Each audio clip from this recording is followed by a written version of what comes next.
सबको प्रणाम। चलो भाई, सेफ फाउंडेशन के लॉ में रिफ्रेशर बैच में हम लोग पढ़ रहे हैं इंडियन कॉन्ट्रैक्ट एक्ट यूनिट ई यानी कि कॉन्ट्रेक्चुअल कैपेसिटी हम लोगों ने कल पढ़ना स्टार्ट की थी और हम लोग पहुंच चुके हैं नेसेसरीज पर। बहुत इंपॉर्टेंट बात यहां पर मुझे आपसे करनी है। नेसेसरीज मतलब जीवन की आवश्यक वस्तुएं, पर एक खास बात यह है कि नेसेसरी शब्द जो है वो सब्जेक्टिव है। सब्जेक्टिव मतलब रिलेटिव, रिलेटिव यानी कि जिसको हम डिफाइन नहीं कर सकते। What may be necessary to one person may not be necessary for another, and what may be luxury for one person may be necessary for another. आप देखिए कि अगर कोई बहुत पैसे वाला व्यक्ति है, उसके लिए सुपर फाइन ब्रॉड क्लॉथ से बना हुआ फर का कोट नेसेसरी हो सकता है, लेकिन देखा जाए तो वो जो किसान के बेटे के लिए जो कोट बनता है खुरदुरे कपड़े का, अगर गर्मी रोकने की बात करो, मतलब ठंड रोकने की बात करो और गर्मी पैदा करने की बात करो, तो खुरदुरे कपड़े से भी गर्मी आ जाती है। लेकिन किसान के बेटे के लिए खुरदुरे मटेरियल का क्लोथ नेसेसरीज में आएगा, और नोबल मैन पैसे वाले के बच्चे के लिए सॉफ्ट ब्रॉड क्लॉथ जो होता है, फर वाला वेलवेट वाला जो कपड़ा होता है, वो नेसेसिटीज में आएगा। जिंदगी में हर चीज आदमी की हैसियत और औकात पर डिपेंड करती है। अगर कोई बहुत पैसे वाला व्यक्ति तो हो सकता है कि वो चप्पल 5,000 की पहने, 10,000 की पहने, 1,00,000 की पहने जूते, समझ रहे हो। और कोई गरीब आदमी हो तो उसके लिए तो 100 रुपए 200 रुपए की जो चप्पल है वही नेसेसरीज हो रही है। तो वो चीजें हम डिफाइन नहीं कर सकते। वो आदमी की station of life, status of living, station मतलब जीवन के किस स्टेशन मुकाम पे है, बचपन में है, जवानी पे है कि बुढ़ापे पे है।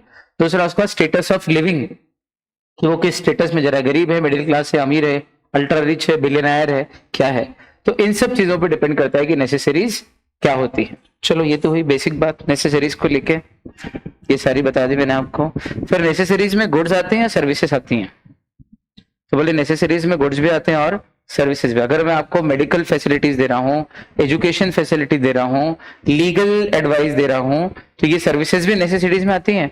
और अगर मैं खाने पीने की चीजें, कपड़े लत्ते दे रहा हूँ, किराना दे रहा हूँ, तो ये भी नेसेसिटीज में आता है। प्रणाम यश माली बेटा, प्रणाम धवल, आदर्श, जो भी बच्चे ऑनलाइन ऑफलाइन बैठे सबको प्रणाम। चलने दो।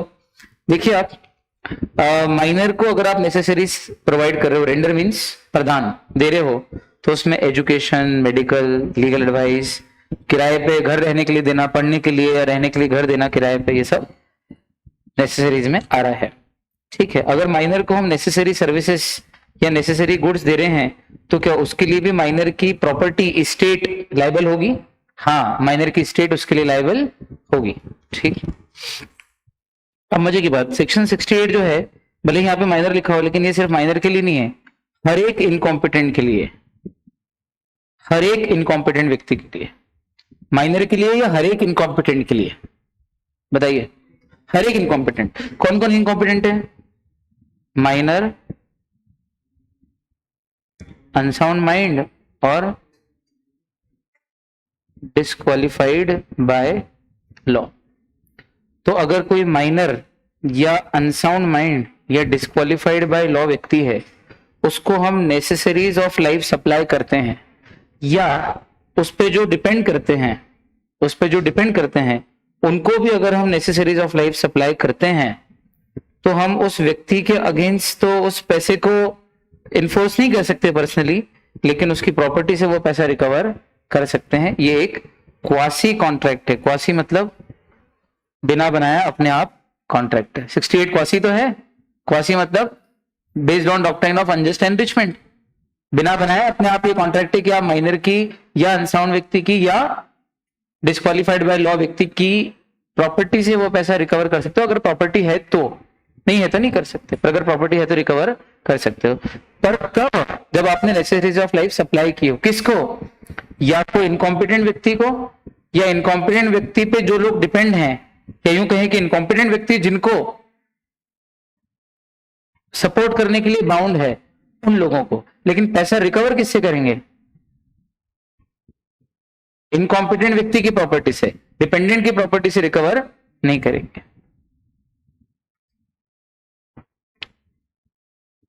5 स्टार टॉपिक है, सॉरी। देखिए,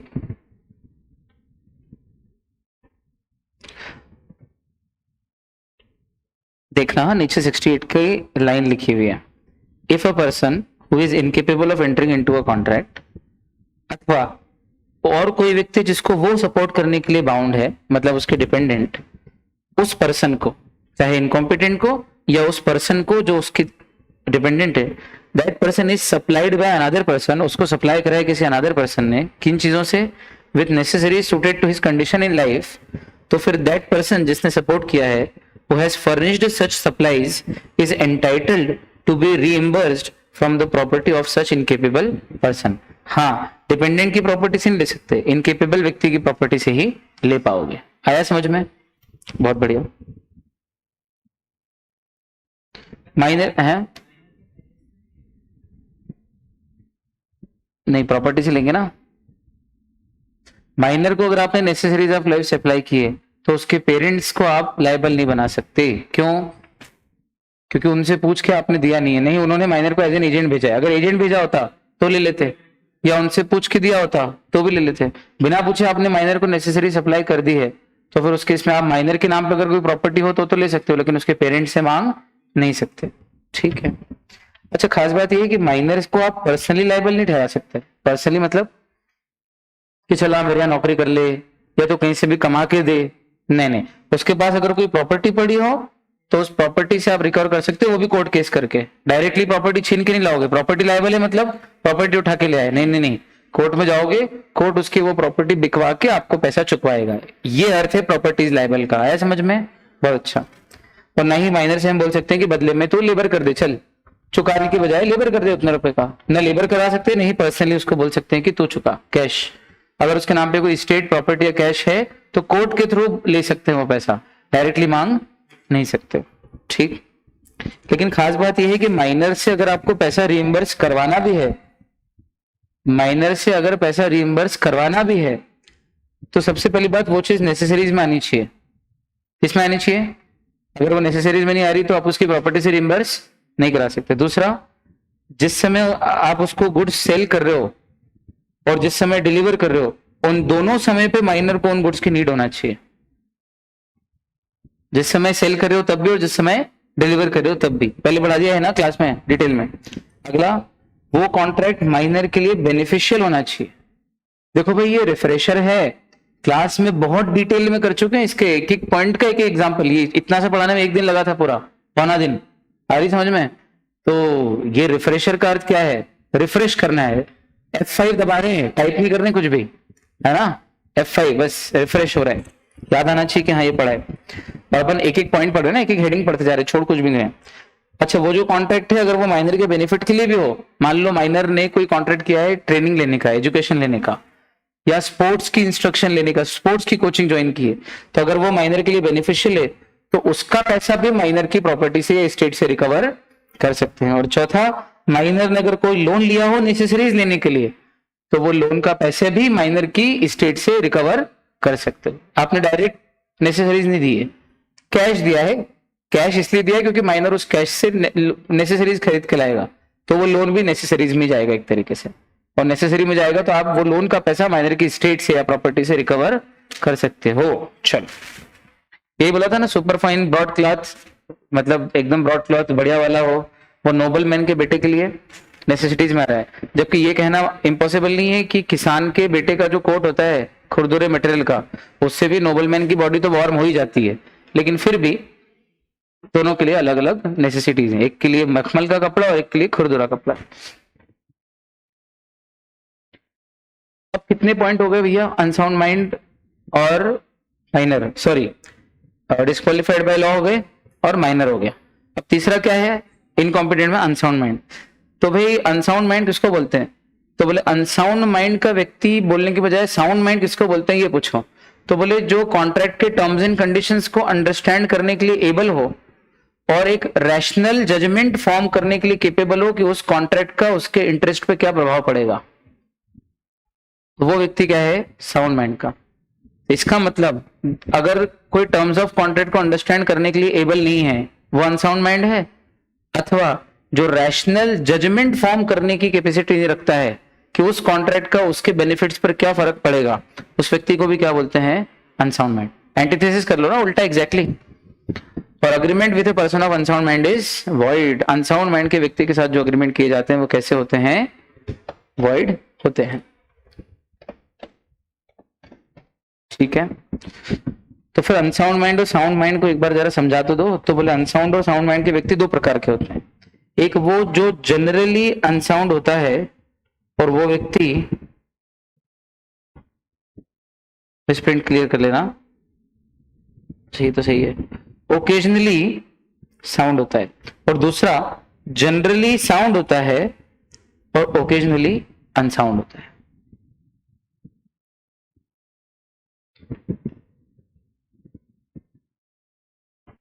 यही बनेगा ना परम्यूटेशन कॉम्बिनेशन। जो अधिकतर पागल रहता है वो कभी कभी ठीक ठाक बात करता है, और जो कभी कभी पागल होता है अधिकतर ठीक रहता है, कभी कभी ही पागल होता है, दौरे पड़ते हैं। इसके अलावा एक व्यक्ति परमानेंट अनसाउंड होता है और एक व्यक्ति परमानेंट साउंड होता है। अब जो परमानेंट ही साउंड माइंड का है उसके तो बात ही नहीं करना है ना, वो तो है ही, कॉम्पिटेंट है ही, वो तो कैपेसिटी है उसमें, तो जो परमानेंट ही साउंड है। और जो परमानेंट अनसाउंड है वो तो है ही इनकेपेबल। इन दो की तो बात, ये परमानेंटली साउंड है और ये परमानेंटली अनसाउंड है। ये हमेशा कॉन्ट्रैक्ट कर सकता है और ये कभी नहीं कर सकता है। इन दोनों की तो बात करने की जरूरत नहीं है। लोचा कहाँ आता है? जब दौरे आते हैं। लोचा कहाँ आता है? जब दौरे। अब दौरे दो तरह से आते हैं।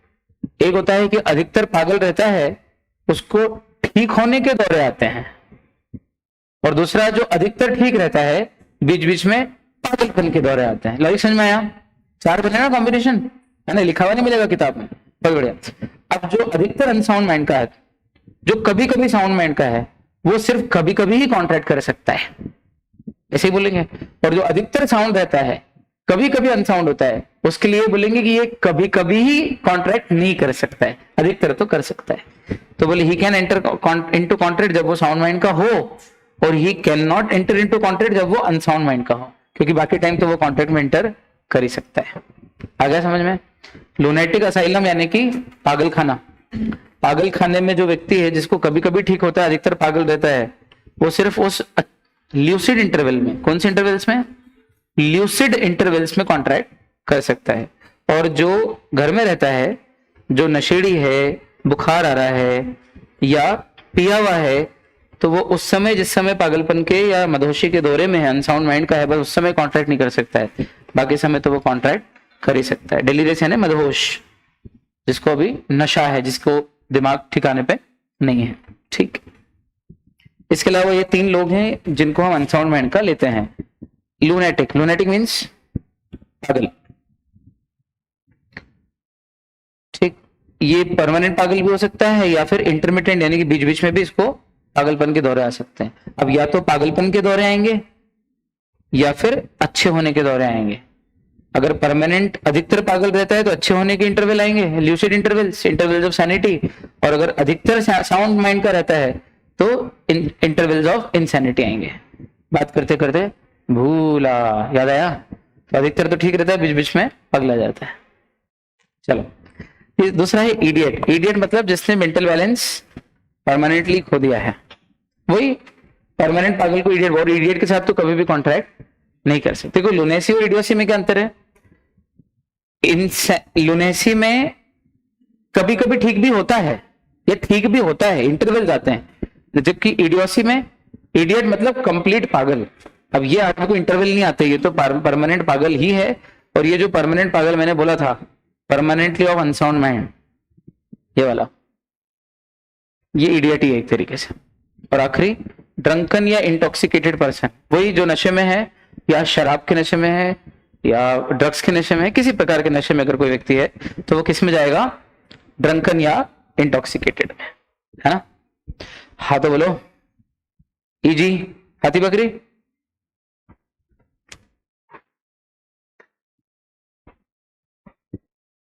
यहां की ई यूनिट पूरा हुआ। अब F unit, pre consent. Vitiate means खराब करना, नष्ट करना। तो फ्री कंसेंट को कौन नष्ट करता है? प्री कंसेंट नाम का जो एलिमेंट है उसको कौन नष्ट करता है? अथवा यूं कहें कि फ्री कंसेंट किसे कहते हैं? तो बोले वो फैक्टर जो कंसेंट को फ्री नहीं रहने देते, फ्री कंसेंट को नष्ट करते हैं, वो 5 हैं। कौन से 5? तो बोले कोerशन, अंडर इन्फ्लुएंस, फ्रॉड, मिसरिप्रेजेंटेशन और मिस्टेक। ये 5 एलिमेंट है जो क्या है ना, बस। तो ये 5 एलिमेंट हैं जो कंसेंट को फ्री नहीं रहने देते। मतलब यूं कहूं कि ये 5 एलिमेंट है, ये वो 5 फैक्टर्स हैं जो फ्री कंसेंट को खराब करते हैं, फ्री कंसेंट को फ्री नहीं रहने देते। और कॉन्ट्रैक्ट के लिए क्या जरूरी है? Free consent. तो पहले कंसेंट किसको बोलते हैं? जब दो लोग एक ही चीज के ऊपर एक ही सेंस में अग्री कर जाते हैं, कंसेंट दे देते हैं सेम चीज पर और सेम सेंस में, सेम थिंग और सेम सेंस पे जब अग्री कर जाते हैं तो उसको बोलते हैं कंसेंट। कंसेंट में कंसेंसस एड आइडम होता है, यानी कि मीटिंग ऑफ माइंड, यानी कि दो लोग एक ही सब्जेक्ट मैटर के ऊपर एक जैसा सोचते हैं, उनका माइंड आइडेंटिकल यानी कि एक ही जगह पर रहता है। आइडेंटिटी ऑफ माइंड मतलब दिमाग एक ही जगह पे है, तू भी वही सोच रहा है, मैं भी वही सोच रहा हूं, इसको बोलेंगे आइडेंटिटी ऑफ माइंड्स। आया? बहुत बढ़िया। तो अब 5 एलिमेंट जो हैं उन पे बात करो फटाफट से। कोerशन, कोerशन मतलब हिंदी में उत्पीड़न। उत्पीड़न मतलब किसी को पीड़ित करके उससे हाँ बुलवाना। अच्छा, पीड़ित करना तो मेंटली या फिजिकली? बोले किसी भी तरह से कर सकते हो, मेंटल पीड़ा भी हो सकती है और फिजिकल भी। और ये 2 तरीके से की जा सकती है, या तो किसी व्यक्ति के गुड्स छीन लेंगे, इस बात का डर दिखाना, गुड्स अनलॉफुली छीन लेंगे बिना जस्टिफाइड रीजन के, या फिर आईपीसी में इंडियन पिनल कोड, जिसको आप बीएनएस बोलते हैं, भारतीय न्याय संहिता, बीएनएस में जो काम प्रोहिबिटेड है, प्रोहिबिटेड मतलब फॉरबिडन, मना है, ऐसा कोई एक्ट करके अगर आप सामने वाले की कंसेंट लेने के लिए, हाँ बुलवाने के लिए, हाँ कनपट्टी पे बंदूक अड़ा के, या किसी का सामान रख लिया, बोले तब तक नहीं दूंगा जब तक कि तू मेरे को हाँ नहीं बोलेगा, कॉन्ट्रैक्ट में हाँ नहीं भरेगा, हाँ ओमनी मैन किडनैप कर लूंगा, बहुत बढ़िया। तो बस कंपेल करना, किसी व्यक्ति को फोर्सफुली मजबूर करना एंटर करने के लिए कॉन्ट्रैक्ट में, उसको बोलते हैं कोerशन। चलो, अच्छा, कोerशन जिस व्यक्ति से हाँ बुलवानी उसी पे किया जाए जरूरी? उसके बेटे पे कोerशन किया है, पर हाँ तो वही बोलेगा ना। आया? बहुत अच्छा। तो any act which is forbidden by BNS या unlawful detaining or threatening to detain any property to the prejudice, prejudice यानी हार्म, नुकसान, किसी व्यक्ति का नुकसान करते हुए अगर आप किसी की प्रॉपर्टी को डिटेन मींस छीनना, जब्त करना, या थ्रेटनिंग टू डिटेन, उसी तरह से बीएनएस में जो काम फॉरबिडन है वो करना या कर दूंगा इस बात की थ्रेटन करना, ताकि सामने वाला कॉन्ट्रैक्ट में एंटर कर जाए, इस उद्देश्य से जो किया जाता है उसको बोलते हैं कोerशन। आया? बहुत बढ़िया।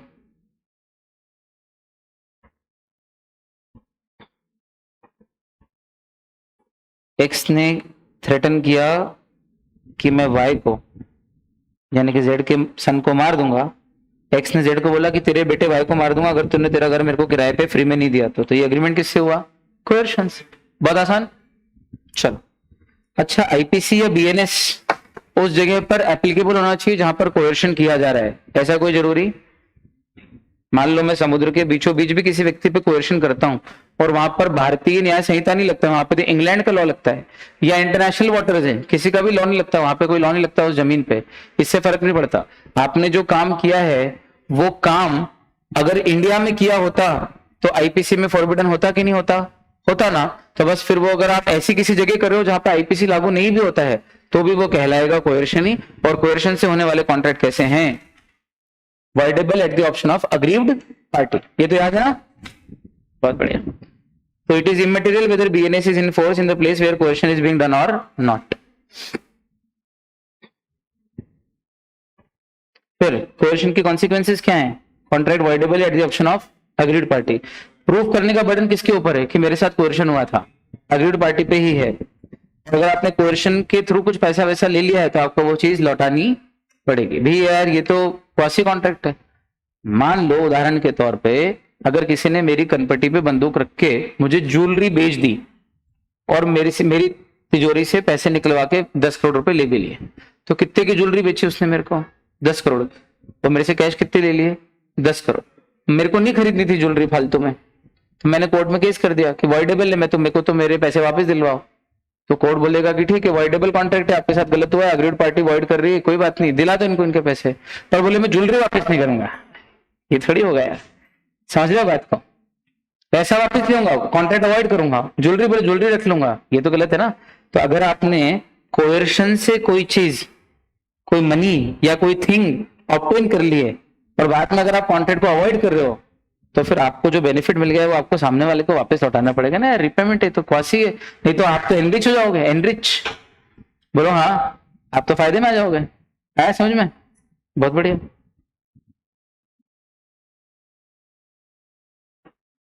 अनड्यू इन्फ्लुएंस 45 तक करना है ना?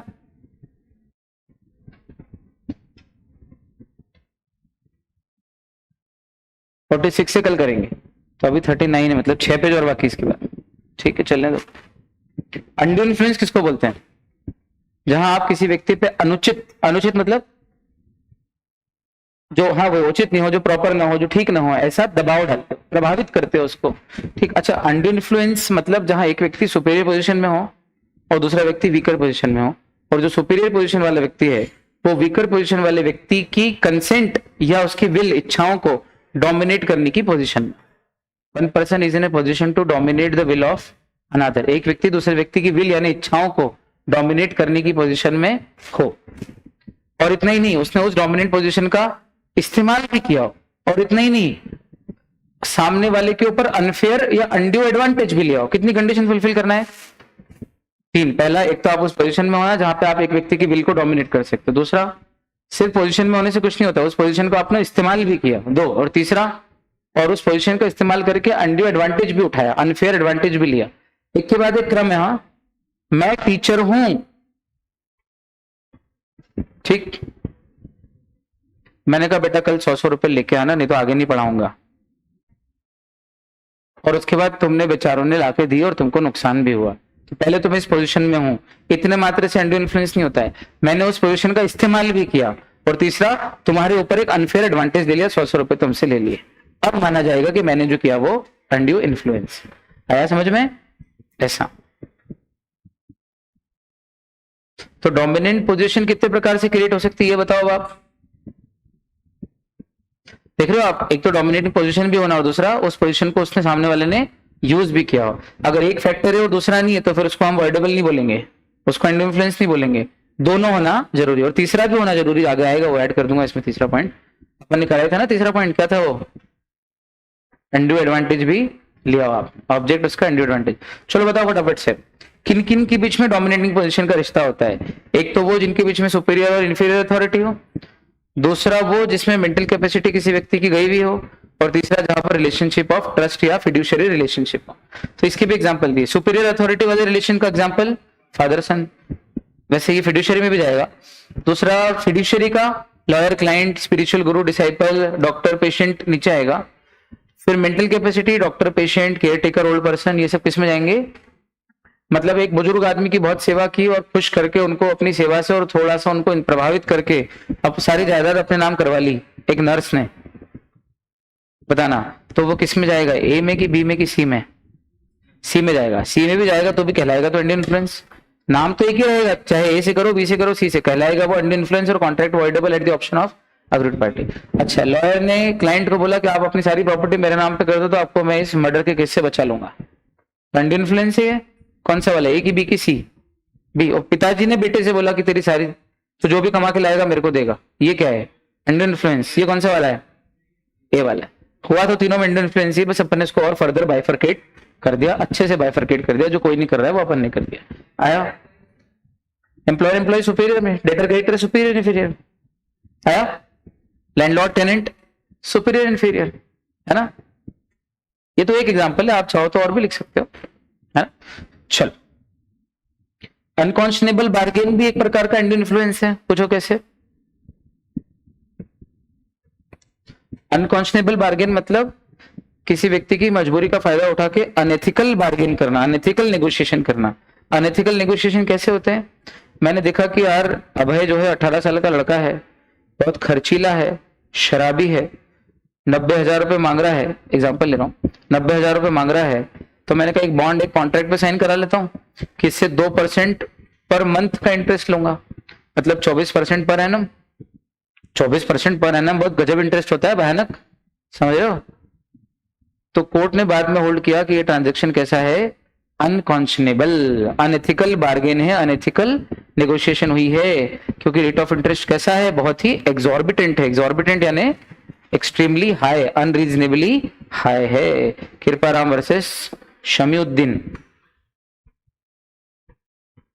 बात समझ में आई क्या? चल, फिर एक टीचर ने अपनी बेटी से कहा कि मेरे एक स्टूडेंट से शादी कर ले, और स्टूडेंट के भी से भी कहा कि मेरी बेटी से शादी कर ले। दोनों स्मार्ट थे, दोनों सेटल्ड थे, दोनों इंटेलिजेंट थे। तो यहां पर माना कि पिता का बेटी पे भी और टीचर का स्टूडेंट पे भी अंडू इन्फ्लुएंस की रिलेशनशिप है, और वो उस अंडू इन्फ्लुएंस की पोजीशन को, डोमिनेट द विल की पोजीशन को यूज भी कर रहा है, लेकिन उसको objective undue influence, undo advantage उठाने का नहीं है। वो कोई नाजायज फायदा नहीं उठा रहा है, दोनों का भलाई कर रहा है उसमें। पर्सनली उसका कोई नाजायज फायदा, अंडू एडवांटेज नहीं है, इसलिए यहां पर अंडू इन्फ्लुएंस नहीं माना जाएगा। आया? बहुत बढ़िया। अंडू इन्फ्लुएंस का कॉन्सिक्वेंस क्या है? इन चारों का कॉन्सिक्वेंस वही है, कोएर्शन, अंडू इन्फ्लुएंस, फ्रॉड और मिसरिप्रेजेंटेशन। चारों का एक ही कॉन्सिक्वेंस है ना, voidable at the option of aggrieved party. बहुत आसान, पक्का? चल, लेकिन एक खास बात, अगर वॉइडेबल भी है और अगर आप कुछ बेनिफिट ले चुके हो तो रीजनेबल तो दिलवाएगा ना कोर्ट। पूछो कैसे? मान लीजिए कि मुझसे अभय ने 90,000 रुपए लिए थे 24% पर एनम पे, तो बाद में अभय इसको अवॉइड कर सकता है कि मैं तो ये कॉन्ट्रैक्ट वैलिड नहीं मानता हूं, चल नहीं मानता, अवॉइड कर दे, लेकिन 90,000 तो चुकाने पड़ेंगे ना भैया, उतना तो वैलिड है, बोलो हाँ। और 24% पर एनम नहीं मत चुकाना, चलो ये वॉइड है 24% वाली लाइन, लेकिन जो मार्केट रेट का इंटरेस्ट है वो तो देना पड़ेगा ना, उतना तो दिलवाएगा कोर्ट। इसमें तो उसको फायदा हो जाएगा, अंडी फायदा उस सामने वाली पार्टी को हो जाएगा। अवॉइड करने के कारण सामने वाली पार्टी को डबल फायदा हो जाएगा, एक तो पैसे नहीं चुका रहा, ऊपर से ब्याज भी नहीं दे रहा है, तो फ्री में पैसा मिल गया, ये तो गलत है ना। तो चल 24% वाला पॉइंट जो कॉन्ट्रैक्ट है वो अवॉइड कर दे, लेकिन कोर्ट जो रीजनेबल इंटरेस्ट है वो तो दिलवाएगा और प्रिंसिपल भी रिपे करवाएगा ना। बोलो हाँ, पढ़ के देखो ये मैच कर रहा है कि नहीं, लिखा हुआ बोले वैसे। मैंने जो एग्जांपल दिया उससे मिलता जुलता ही है थोड़ा सा।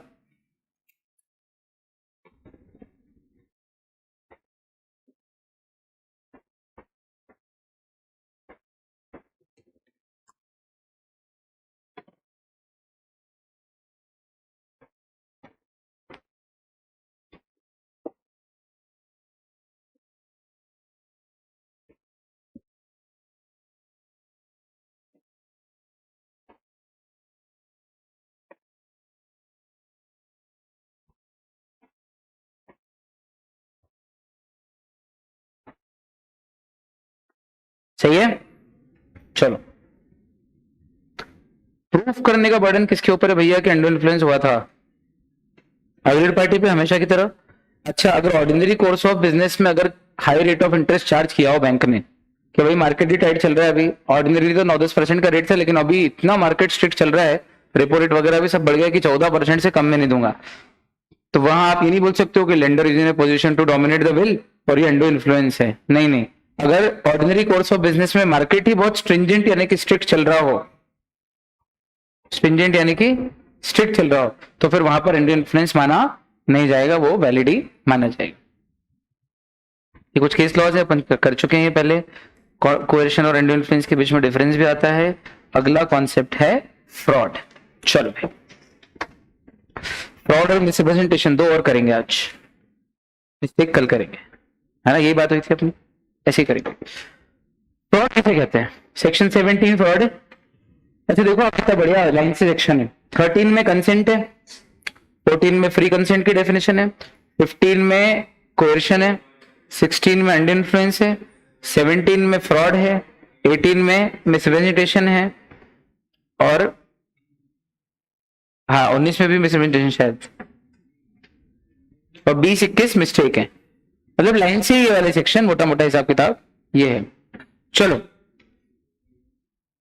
5 काम 3 लोगों ने 2 उद्देश्य से करे हो, याद आ गया? 5 काम 3 लोगों ने 2 उद्देश्य से करे हो तो वो फ्रॉड हो जाता है।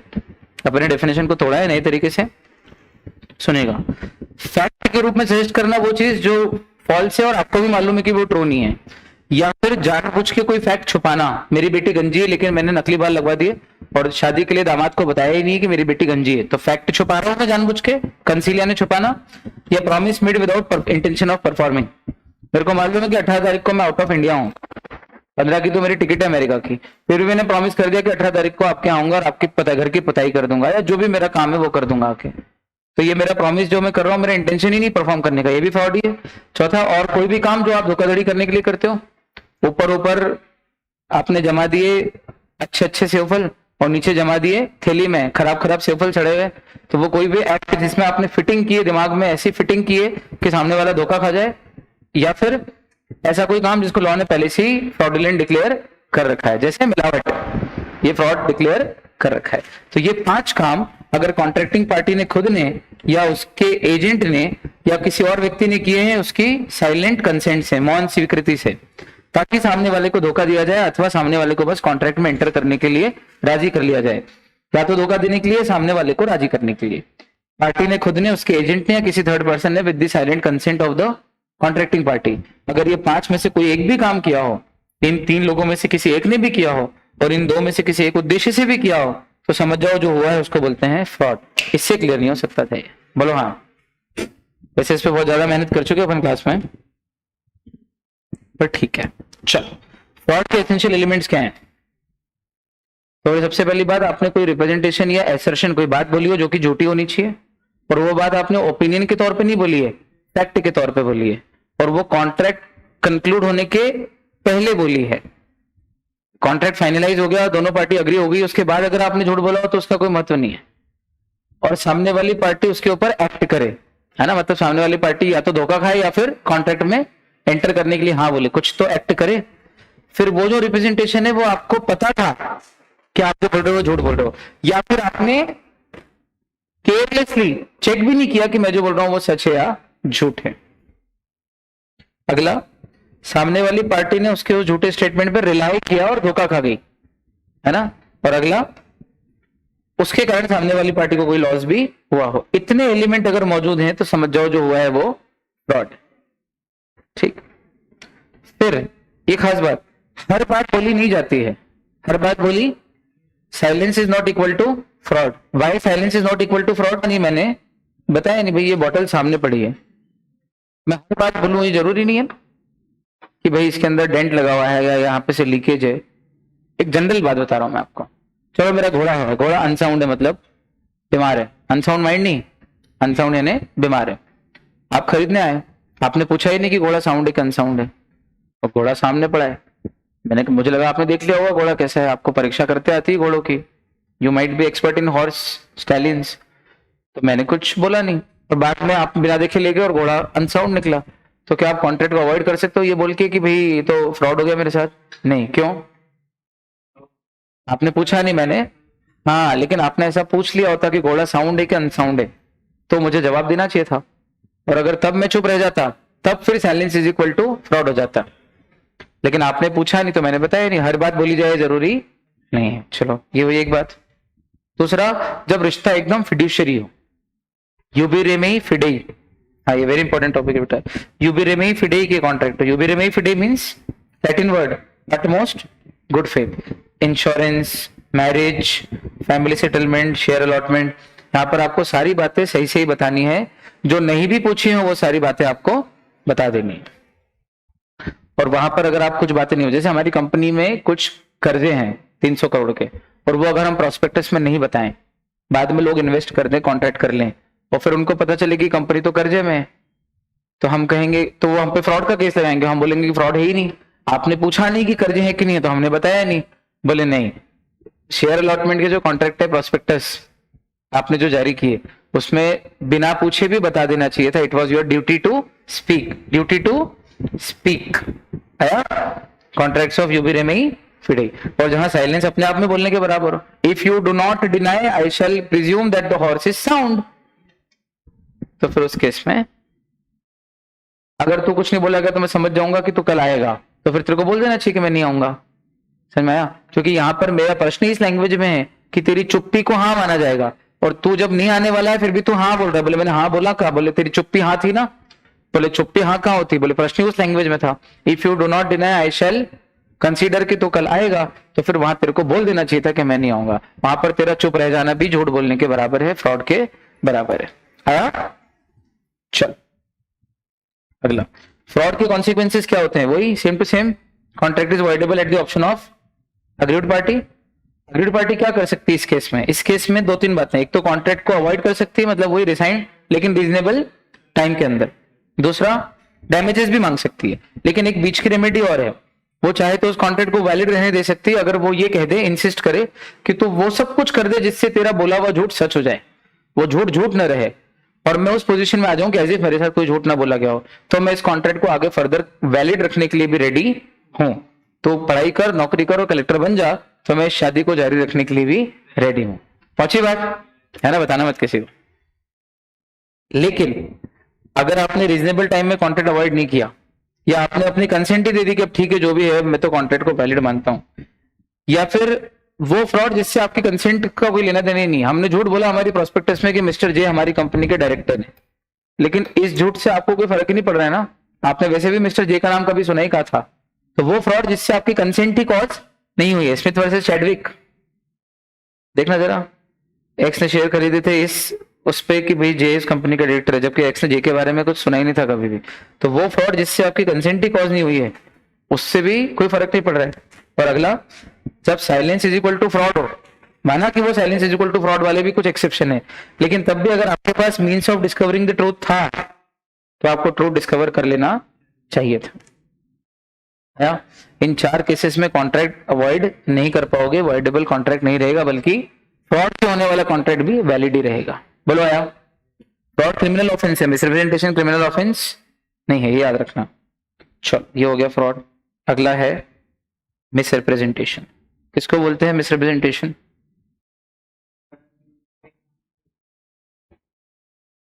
फ्रॉड और मिसरिप्रेजेंटेशन में क्या अंतर है? दोनों में झूठ बात बोली, लेकिन एक में गलती से झूठ बोला, दूसरे में जानबूझ के झूठ। देखो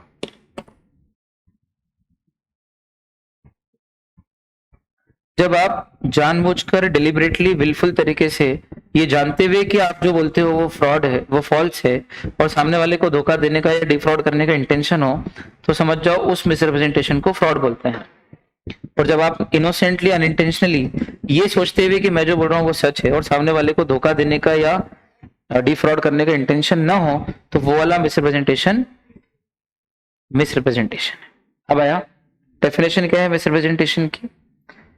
बोले कोई भी स्टेटमेंट जो कि फैक्ट से रिलेटेड हो, जो कि ट्रू ना हो, झूठ हो, लेकिन फिर भी बोलने वाले को ये लग रहा है बेचारे को कि मैं जो बोल रहा हूं वो सच है, या फिर कोई ब्रीच ऑफ ड्यूटी, मैं दुकानदार हूं, मैंने चेक करके नहीं दिया आपको जब कपड़े दिए कि वो कपड़े फटे हुए हैं, मुझे लगता था कि कपड़े पैकेट में रखे हैं, पीटर इंग्लैंड के पैकेट में पन्नी में शर्ट है, ऊपर से डब्बे का ढक्कन है, मैंने डब्बा ऐसा कैसा दे दिया आपको, शर्ट खोल के कलर दिखा दिया, भैया शर्ट ओके ना? अरे मैं एकदम टकाटक नया शर्ट है, बढ़िया कंपनी से आया है। तो क्या मैंने झूठ बोला है सच बोला? झूठ बोला, शर्ट तो फटा हुआ निकला, पर मुझे ये लग रहा है कि मैं सच बोल रहा हूँ, मेरे को भी नहीं मालूम कि कंपनी से ही डिफेक्टिव पीस आया, पर ठीक है मैंने अपनी ड्यूटी यानी कर्तव्य का उल्लंघन तो क्या, मैंने एक ड्यूटी थी जो नहीं निभाई, ब्रीच ऑफ ड्यूटी, क्या कि चेक करके देना चाहिए था, ठीक, लेकिन इसके अंदर मेरा इंटेंशन डिसीव यानी धोखा देने का नहीं था, लेकिन उससे मेरे को एडवांटेज तो हुआ ना, पैसा तो कमाया ना, ठीक, और सामने वाली पार्टी से क्या हो गई? मिस्टेक, मेरे रिप्रेजेंटेशन से सामने वाली पार्टी से गलती हो गई, और उसने मेरी बात पे मान के सामान खरीद लिया, तो सामने वाली पार्टी से क्या हो गई? मिस्टेक। उस मिस्टेक का कॉज क्या है? मेरा मिसरिप्रेजेंटेशन। उस मिस्टेक का कॉज क्या है? मेरा मिसरिप्रेजेंटेशन। और किस बात को लेके मिस्टेक हुई सामने वाली पार्टी को से? उस कॉन्ट्रैक्ट के सब्जेक्ट मैटर को लेके। सब्जेक्ट मैटर क्या था? शर्ट। तो शर्ट को लेके कॉन्ट्रैक्टिंग पार्टी से क्या हो गई? मिस्टेक हो गई। आया समझ? पक्का? बहुत बढ़िया।